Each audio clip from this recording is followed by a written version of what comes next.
अगर इंसानों ने फ्यूचर में प्रकाश की गति का स्टारशिप बना लिया, तब इंसान को पता चलेगा कि हमारे साथ धोखा हुआ है, क्योंकि प्रकाश की गति ब्रह्मांड में एक चिड़िया की स्पीड जितनी है। आकाश गंगा 10,000 प्रकाश वर्ष चौड़ी है। अगर तुम प्रकाश की गति से स्टारशिप में बैठकर पृथ्वी से आकाश गंगा के किनारे तक जाओगे तो तुम्हें 5,000 साल लगेंगे, लेकिन इंसान की उम्र तो केवल 100 साल तक ही होती है और तुम्हारी मौत 500 बार हो चुकी होगी।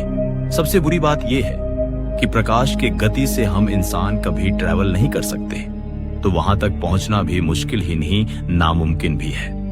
अगर तुम वह गति पा भी लो तो उस गति से चलने वाले स्टारशिप को रोकने में 1 साल लगेगा। उस स्टारशिप की गति को कम करने में ही 1 साल लगेगा। क्या तुम इतना इंतजार कर सकते हो? सिर्फ रुकने में ही 1 साल। इस छोटी सी जिंदगी में तुम कैसे उड़ान भरोगे? जवाब यह है कि आकाश गंगा का आधा हिस्सा भी नहीं देख पाओगे। सन 2019 में एक वैज्ञानिक ने हिसाब लगाया, अगर इंसान पूरी आकाश गंगा की खुदाई भी कर दे तो उसे 10,000 साल लगेंगे और सूरज की उम्र तो सिर्फ 50,000 साल है।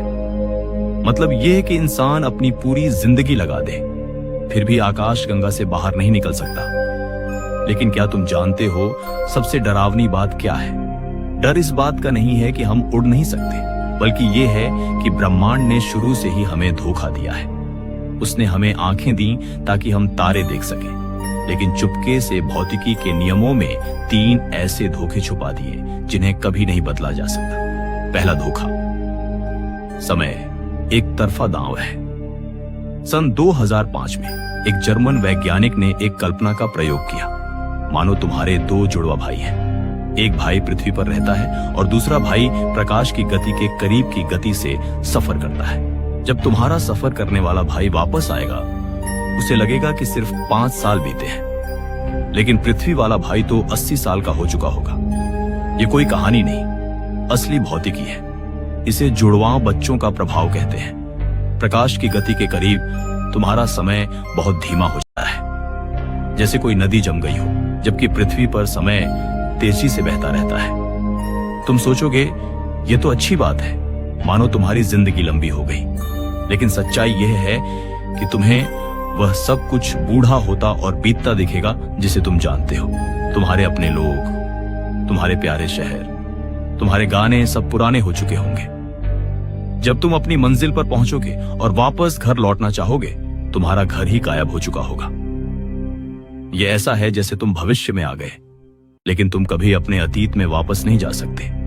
और सबसे क्रूर बात यह है कि ब्रह्मांड तुम्हें पछतावा करने का मौका भी नहीं देता, क्योंकि स्टारशिप में बैठे हुए तुम्हें हर पल, हर सेकंड असली लगेगा। बस बाहर की दुनिया तेजी से बदल रही होगी। सन 2018 में यूरोप के एक शोध केंद्र ने एक और पागल प्रयोग किया। उन्होंने कुछ छोटे कणों को प्रकाश की गति के करीब पहुंचाया, सिर्फ 2.2 सेकंड के लिए। नतीजा यह निकला कि उन कणों की उम्र सामान्य से 30 गुना ज्यादा हो गई। वैज्ञानिकों ने एक सटीक मशीन से देखा कि उन कणों का समय कैसे धीमा हो गया। ये कोई सिद्धांत नहीं है, यह हमने अपनी आंखों से देखा है। यह सच है। समय वाकई बदलता है, समय वाकई बदलता है, समय वाकई बदलता है। इसलिए प्रकाश गति तुम्हें आजादी नहीं देती, बल्कि एक भारी दांव पर लगाती है। एक तरफ तुम्हें लंबी उम्र मिलती है और दूसरी तरफ एक ऐसा भविष्य जहां तुम्हारी कोई जगह नहीं है। और यह दांव ब्रह्मांड हमेशा जीतता है। दूसरा धोखा, ब्रह्मांड खुद एक ऐसा शिकारी है जो भाग रहा है। सन 1929 में खगोल शास्त्री एडविन हबल ने एक तथ्य खोजा कि हर तारा हमसे दूर भाग रहा है और जितना दूर तारा उतनी तेजी से वह भाग रहा है। इसे हबल का नियम कहते हैं। लेकिन सबसे डरावनी बात यह नहीं है। सन 2011 में नोबेल पुरस्कार ब्रह्मांड के फैलाव की रफ्तार के बढ़ने की खोज के लिए 3 वैज्ञानिकों को दिया गया। उनके आंकड़े बताते हैं कि ब्रह्मांड का फैलाव धीमा नहीं पड़ रहा, बल्कि और तेज हो रहा है। हमसे 14 अरब प्रकाश वर्ष दूर की चीजें, वे हमसे प्रकाश से भी तेज गति से दूर जा रही हैं। हाँ, सही सुना।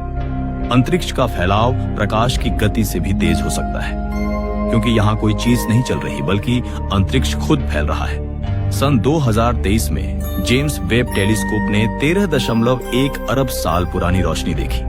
वह रोशनी जब हम तक पहुंची तब वह तारा हमसे 46 अरब प्रकाश वर्ष दूर जा चुका था। यानी रोशनी के सफर के दौरान ही ब्रह्मांड ने उस तारे को और दूर धकेल दिया। क्या तुम समझते हो इसका मतलब? भले ही तुम्हारे पास प्रकाश से तेज स्टारशिप हो, ब्रह्मांड के ज्यादातर तारों तक तुम कभी नहीं पहुंच पाओगे, क्योंकि वे तुम्हारा पीछा करने की रफ्तार से भी तेजी से भाग रहे हैं। ये एक ऐसी दौड़ है जिसमें तुम हमेशा पीछे रहोगे। जितना पास जाने की कोशिश करोगे वे उतने ही दूर चले जाएंगे।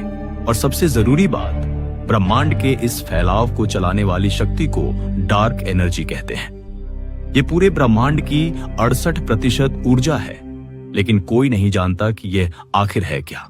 समझो, यह एक अदृश्य भूत की तरह है जो पर्दे के पीछे से पूरे ब्रह्मांड की किस्मत चला रहा है और सभी तारों को उस ओर धकेल रहा है जहां से वे कभी वापस नहीं आ सकते। तीसरा धोखा, ब्रह्मांड के खेल के नियम शुरू से ही अधूरे हैं।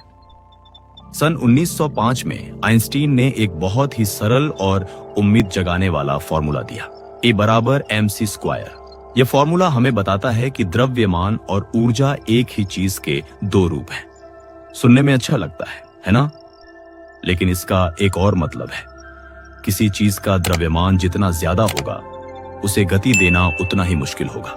सन 2019 में एक सैद्धांतिक वैज्ञानिक ने हिसाब लगाया।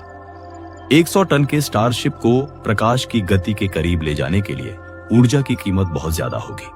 वैज्ञानिकों ने यूरोप के बड़े कण संघटक LHC में कणों को 99.999991% गति तक पहुंचाया है। ध्यान दो, यहां 7 बार 9 आता है। लेकिन प्रकाश गति के लिए हमें और भी ज्यादा ऊर्जा चाहिए, लगभग अनंत के बराबर। यह अंतर तकनीक का नहीं बल्कि एक लाल रेखा का है। कोई कह सकता है कि हम तकनीक के विकास का इंतजार करेंगे, लेकिन ब्रह्मांड तुम्हें यह मौका नहीं देगा, क्योंकि हमारी आकाश गंगा के बीच में एक बहुत बड़ा ब्लैक होल है। उसका प्रभाव पूरी आकाश गंगा पर है। आकाश गंगा से बाहर निकलने के लिए तुम्हें 537 किलोमीटर प्रति सेकंड की गति चाहिए, और इस गति को बनाए रखना होगा, इसे कम नहीं कर सकते। अगर गति कम हुई तो गुरुत्वाकर्षण तुम्हें वापस खींच लेगा। सबसे जरूरी बात, पृथ्वी से आकाश गंगा के किनारे तक 24,000 प्रकाश वर्ष का सफर है। बीच में कोई पेट्रोल पंप नहीं है, कोई ऊर्जा का स्टेशन नहीं है। तुम्हें अपने साथ ही पूरे 24,000 साल की ऊर्जा लेकर चलनी होगी, और इस ऊर्जा का वजन स्टारशिप को और भारी बना देगा, जिससे उसे गति देने के लिए और भी ज्यादा ऊर्जा चाहिए होगी। ये एक चक्रव्यूह है। इसलिए देखो, ब्रह्मांड एक बहुत ही सोच समझकर बनाया गया खेल है। ऊपर से देखने पर यह तुम्हें बहुत सारे रास्ते देता है, लेकिन हर रास्ता एक बंद गली में जाकर खत्म होता है। समय एक जाल है, अंतरिक्ष एक भगोड़ा है, ऊर्जा एक असंभव सीमा है, गुरुत्वाकर्षण एक खिंचाव है, और भौतिकी के नियम इस खेल के नियम हैं, जिन्हें बदला नहीं जा सकता। इसीलिए प्रकाश से तेज उड़ान सिद्धांत में आइंस्टीन के समीकरणों में मौजूद है, लेकिन उसे पाने के लिए नकारात्मक ऊर्जा नाम की एक चीज चाहिए। यह एक ऐसी सामग्री है जिसे आज तक कोई नहीं खोज पाया। यह किसी कहानी के जादुई सामान की तरह है। तुम जानते हो कि वह किताबों में लिखा है, लेकिन असल में कभी मिलता नहीं। सन 2024 में एक शोध दल ने प्रकाश से तेज चलने वाले इंजन के लिए जरूरी ऊर्जा की गणना की। नतीजा यह निकला कि अगर पूरी आकाश गंगा को ही ऊर्जा में बदल दिया जाए, तो भी वह ऊर्जा सिर्फ एक छोटे से प्रोब को 1 सेकंड के लिए प्रकाश से तेज गति दे पाएगी। सोचो, पूरी आकाश गंगा को जलाने का मतलब सिर्फ एक प्रोब को 1 सेकंड उड़ाना। यह तकनीक नहीं, जादू है, और जादू असली दुनिया में नहीं होता। इसलिए जवाब बहुत साफ है कि इंसान कभी आकाश गंगा से बाहर नहीं निकल सकता। यह कोई शर्म की बात नहीं है, यह ब्रह्मांड का जवाब है। उसने भौतिकी के नियमों का इस्तेमाल करके हमारे चारों ओर एक घेरा खींच दिया है, जो हमें बता रहा है यही तुम्हारी सीमा है। लेकिन शायद यही ब्रह्मांड की सबसे बड़ी समझदारी है। सन 1950 में वैज्ञानिक एनरिको फर्मी ने एक सवाल पूछा, अगर ब्रह्मांड में दूसरी सभ्यताएं हैं तो वे कहां हैं? हमारी आकाश गंगा में 2000 अरब तारे हैं। ब्रह्मांड 13.8 अरब साल पुराना है।